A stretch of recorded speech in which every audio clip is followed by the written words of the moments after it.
Мұхтар Әуезовтың «Қара көз» спектаклін жастар театры қойып жүр. Оның режиссері Дәурен Серғазин. Ал басты кейіпкер, яғни Наршаны сомдайтын танымал актер Елдос Шакенов. Дәл қазір мен Елдос Шакеновті әңгімеге тартқым келіп тұр. Қалай болды, барлығын сұрап білеміз. Кеттік.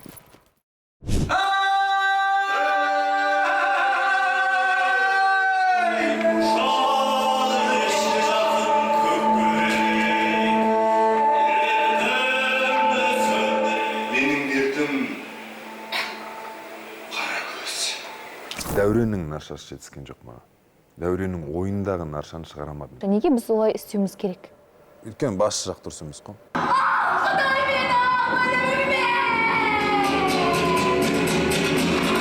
Маған тектілік жетіспеді ғой деймін.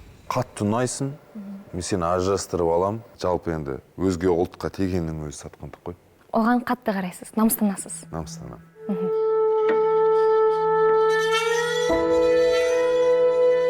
Қатты сындым деп айтамаймын даже. Сындырмай қойсыншы, пожалуйста, өтінемін. Бір ауыз жылы сөз, бір ауыз кештім деген сөзді естімей қалғаным бар.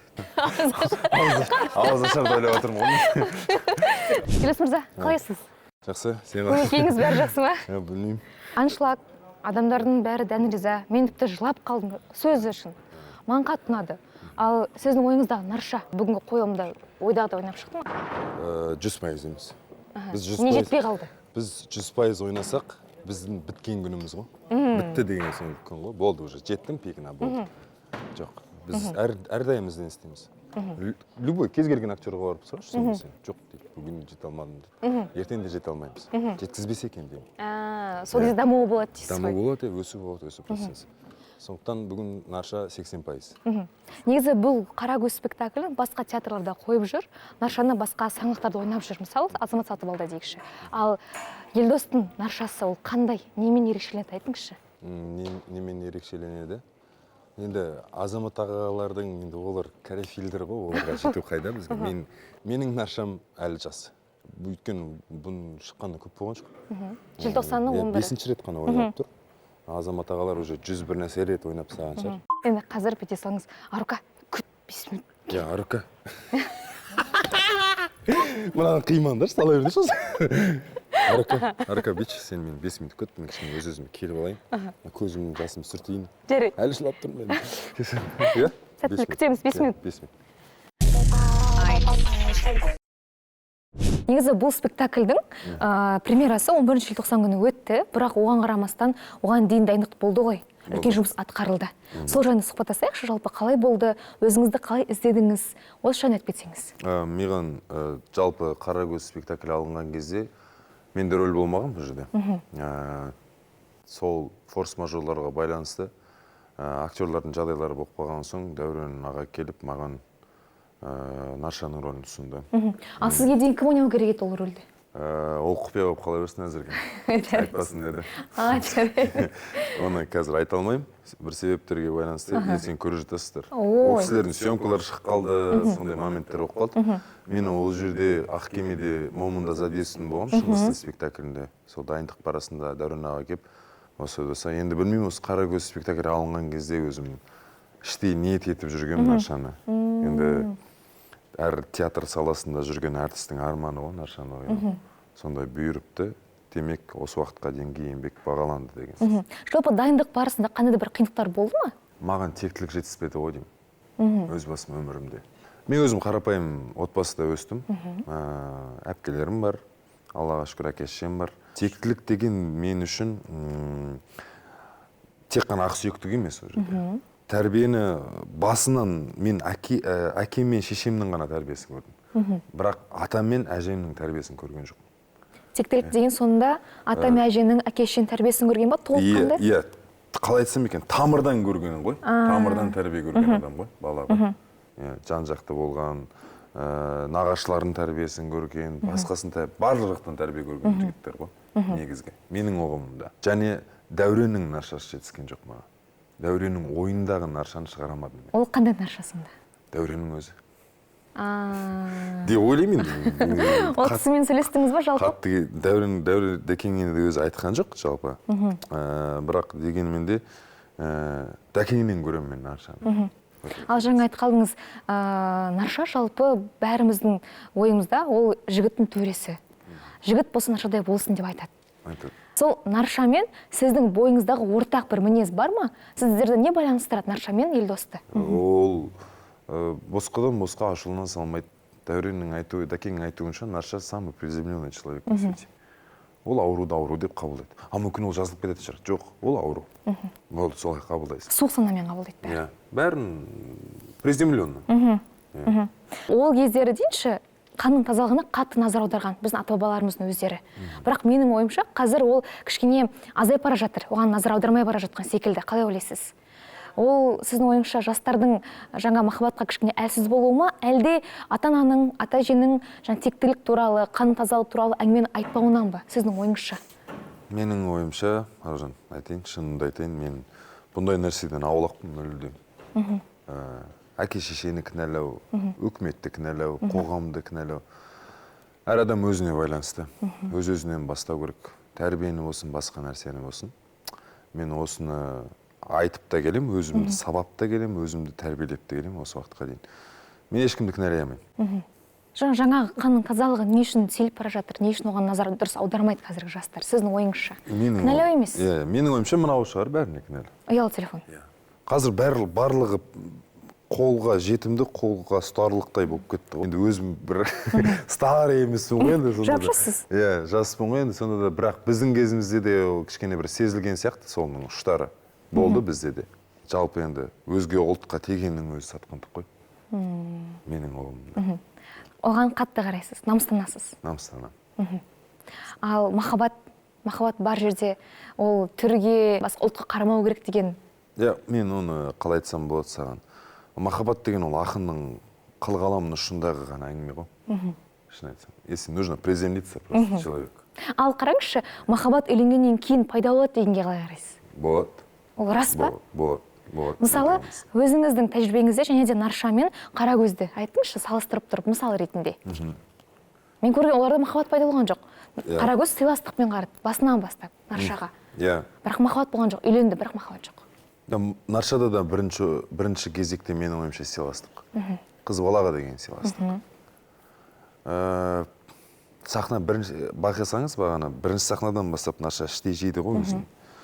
Іштей жейді, уайымдайды. Бір нәрсе жібермей тұрды әйтпесе, просто қазіргі заманның жігіті болатын болса, барып басы салады ғой. Басы салады, сен менкісің, болды деді. Абьюзер дейді. Мысығатты десеңші. Мысығатты. Өзіне деген не ғой? Қалай айтсам екен? Сенімінің. Өзін сабайды да іштей. Өзін жібермейді. Ни в коем случае. Нет, жоқ, олай болмайды деп. Барлығы келісімен, барлығы немен болу керек деген сияқты.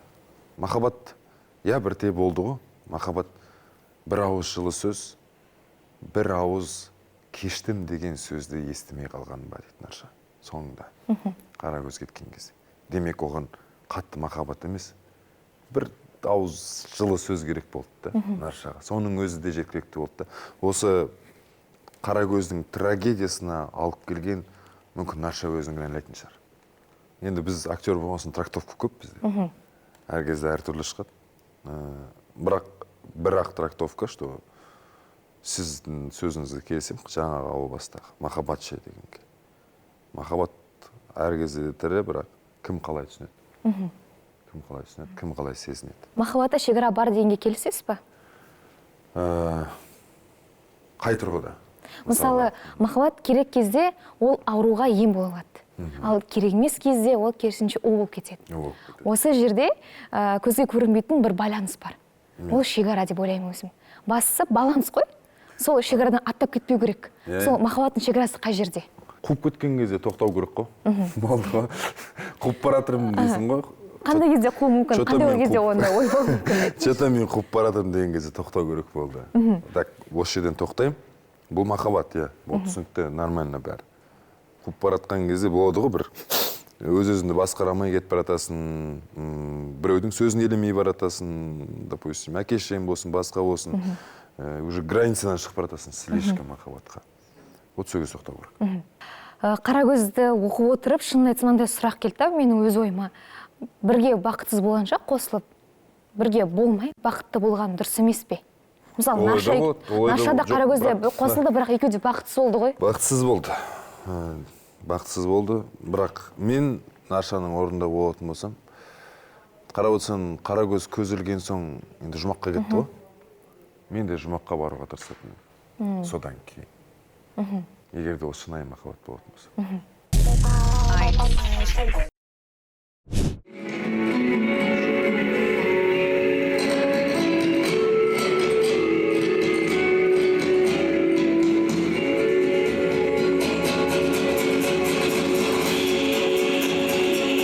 Елдос, айтыңызшы, жалпы Қарагөзге адам не үшін келу керек? Не үшін өзінің уақытын, энергиясын, ақшасын сіздерге жұмсау керек? Біріншіден бұл қазақ классикасы. Міндетті түрде келу керек, көру керек. Қазақ классикасын білу керек. Мұхтар Әуезов жазған. Екіншіден мен ойнаймын десем. Бұл енді расымен де. Иә, мен ойнаймын. Жақсы себеп. Дәурен Серғазиннің әр спектаклін көруге тырысу керек. Шама келсе. Дәурен аға попусту қоя салмайды. Өзінің айтатын нәрсесі бар, идеологиясы бар.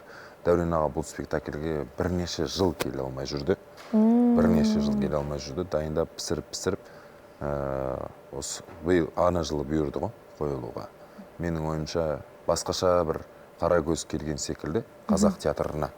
Расында ерекше. Ерекше форматта, киім жағын байқадыңыз өзіңіз, пластика болсын, ән болсын, бәрі ұқсамайды. Чуть киношнылау десем де болады, менің ойымша. Әр келген көрермен сіздің ойыңызша не алады, қандай ой түйеді деп ойлайсыз өзіңіздің ойыңызша?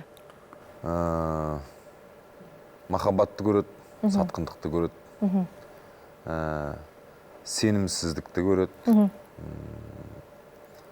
Одан кейін махаббаттың соңы немен бітетінін көреді. Егер дұрыс емес махаббат болса, Дұрыс емес махаббат болса. Қуып кеткен махаббат болса. Келісем. Енді қазір келісетін шығарсыз, көрермен тым талапшыл болып бара жатыр. Иә, көрермен. Және де әдепсіз болып бара жатыр. Келісесіз ғой? Иә, келісем. Таңғалдырамайсың қазір ештеңе көрерменді. Дәурен аға да айтады ғой, енді мынандай кішкене Қарагөзі спецификалар арасында нелер болмаса былай қарамайды қазір жастар. Қаншама қазақтың классикасы болсын, басқа нәрсесі болсын. Оларға шоу керек. Айтып отыр ғой енді қазір олардың миы, қазіргі жастарымыздың миы 3-4 секундқа ғана қабылдай алады болды. Мынау 3-4 секунд қарайды, арғыда кетеді деген сияқты. Шорт сервистер секілді. Иә, мынанда егер де возможность болатын болса бүйтіп өткізе салатындай. Сол жағынан енді тарапынан тырысамыз көбінесе, бәрі бірдей емес. Жазып атқандар да бар, көріп атқандар да бар.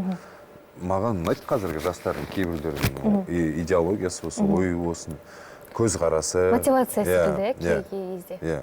Көзқарасы, рольға деген көзқарасы. Мен ашылмаған қырларымды ашып береді кейде рольдарымнан.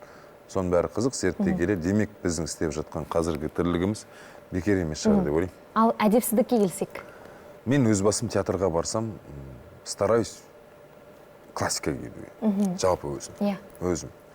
Чтоб мен актермын, мен өзімді білдіртуім керек. По мере возможности киініп керек. Өзінің этикеті бар дейсіз ғой? Кейбіреулер даже чипсімен отырады, немен отырады. Ұялы телефондармен сөйлеседі. Телефонмен, оның бәрі мешает дейді. Сен кәдімгі рольға кіріп атасың, ана жақтан біреу звондап отырады. Енді ол апалардікі шығар, может, білмей қалатын шығар, оны безбукқа қоюды. Кейбіреулер күліп отырады, кейбіреулер бір қыз үшін келеді, оған кешке дейін әңгіме айтып отырады деген сияқты. Сондай этикетті түзесе, атак менің инстаграмға жазып, боғауыз ала бер, Маля, ала бер. Боғауыз жазсын, не жазсын, барлығын көтереміз. Өздері мнениясы, мен оны түзе алмаймын. Сізді әріптестеріңіз бір өте байсалды, сөзінде тұратын, екі сөйлемейтін және де уайымшыл дейді. Бұл сіздің жаңа мінезіңіз, сіздің өнеріңізге, өміріңізге, ол сізге керісінше өсуге бір мотивация ма, әлде сізді керісінше тежей ме ол мінездеріңіз? 50-50 бар уже. Неге ондай болдым деймін кейде? Қандай сәтте? Уайымшылмын, қатты уайымшылмын. Иә, оны байқадық.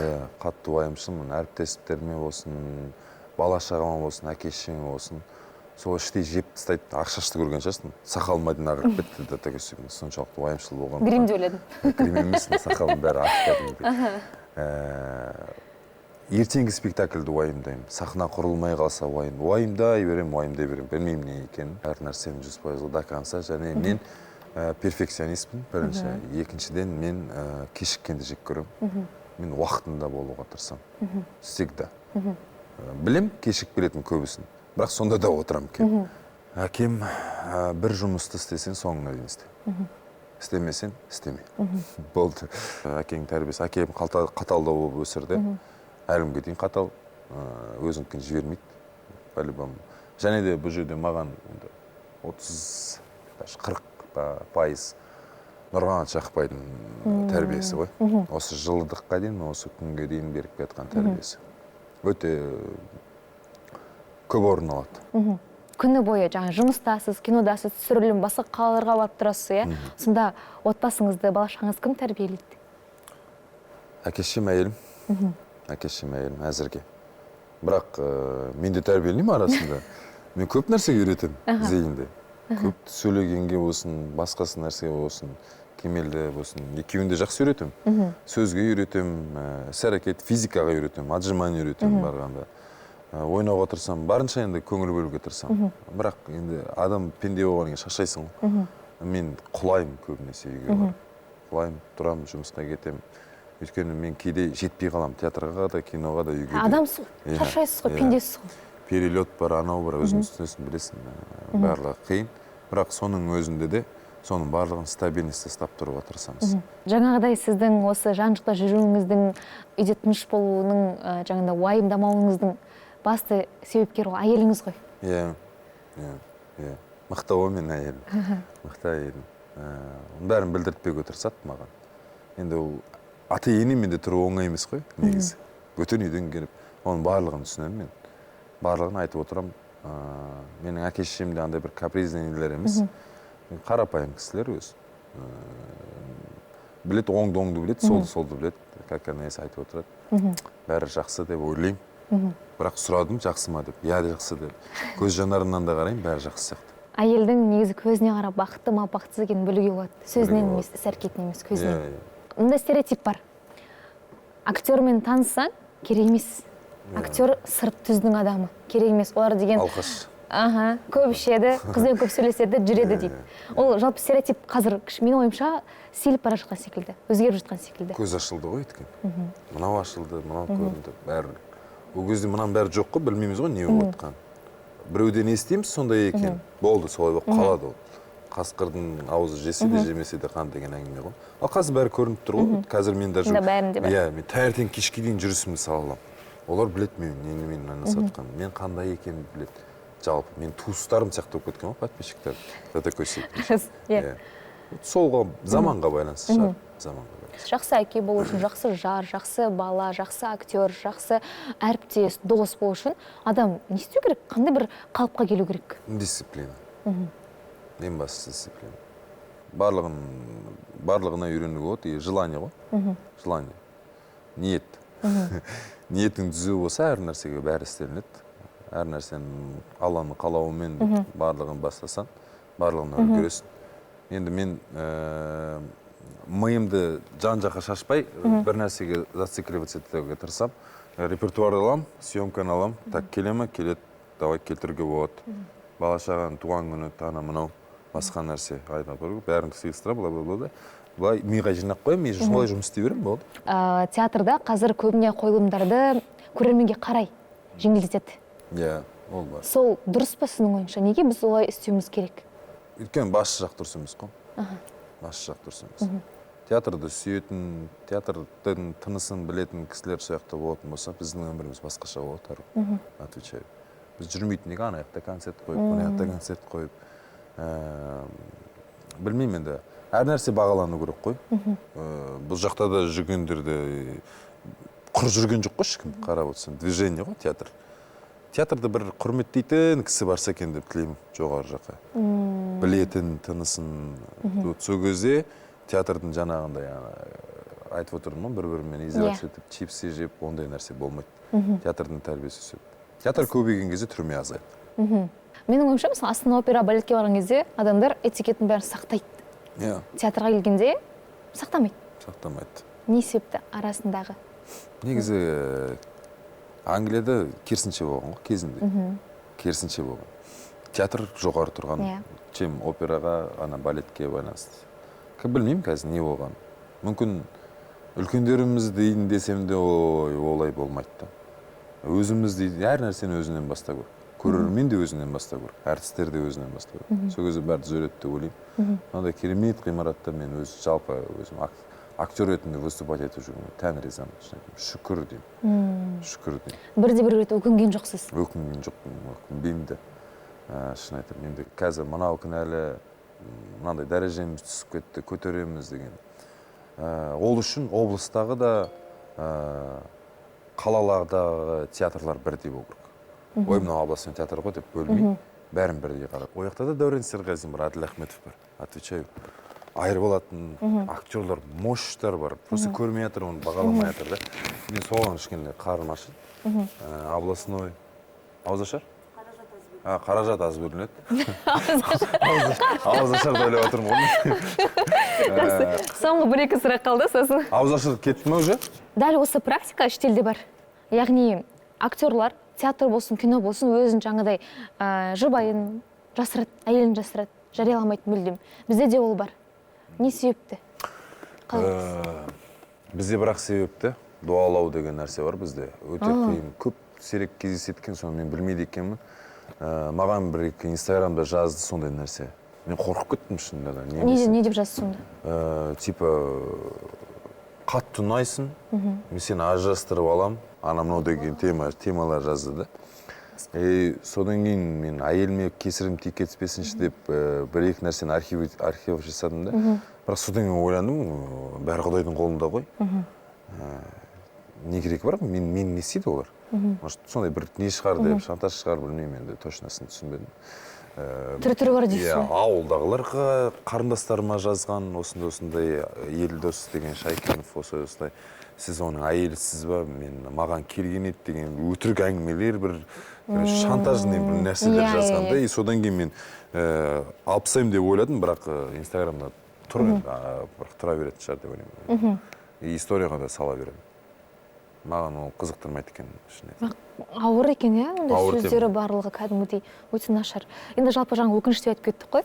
Бүгінгі күнге дейін бір іштей айтылмаған мүмкін, немесе істелмей қалған бір іске, сөзге бір өкініш сезіміңіз бар ма? Жоқ. Мүлдем? Мүлдем. Личный бар шығар, может. Это слишком личный. Бірақ өткен іске өкініш жоқ. В моем практике такое встречалось, когда мен проект ұрып келдім, и тишина. И сол кезде сынып қаласыз, неге деп болып қалады, қалай деп. Жүресің, былай төресің, балам, не жейсің, и раз каспиретпен жүресің. Такое бывает. Это нормально. Это қатты сынған кездеріңіз, өміріңіздегі? Өміріңізде бір қатты сынған кездеріңіз болды ма? Қатты сындым деп айтамаймын даже. Сындырмай қойсыншы, пожалуйста, өтінемін. Сындырмай қойсыншы. Мен деймін, момын адамды сындырмай қойсыншы. Ал мықты актер, мықты әке, мықты жолдас, мықты жар болу үшін, жалпы сіз бұл өмірде нені дағдыға айналдырдыңыз? Нені? Иә, дағдық күнделікті. Күнделікті қалай айтсам екен? Желание ғой енді. Желание жұмыс істеуге. Мен өзім армандаған профессиямда жұмыс істеп жатырмын. Мен ештеңені сатып атқан жоқпын. Дұрыс па? Өзімнің арман сатып атқан жоқпын. Өзімнің қойған мақсатыма жетіп жатырмын. Аллаға сансыз шүкір. Адалмын. Жұмысым адалмын. Бірінші алып жатқан айлығыма адалмын. Съемкада тоже адалмын. Мен текстін жаттап келмеген, басқа нәрсе істемеген күнім болған емес.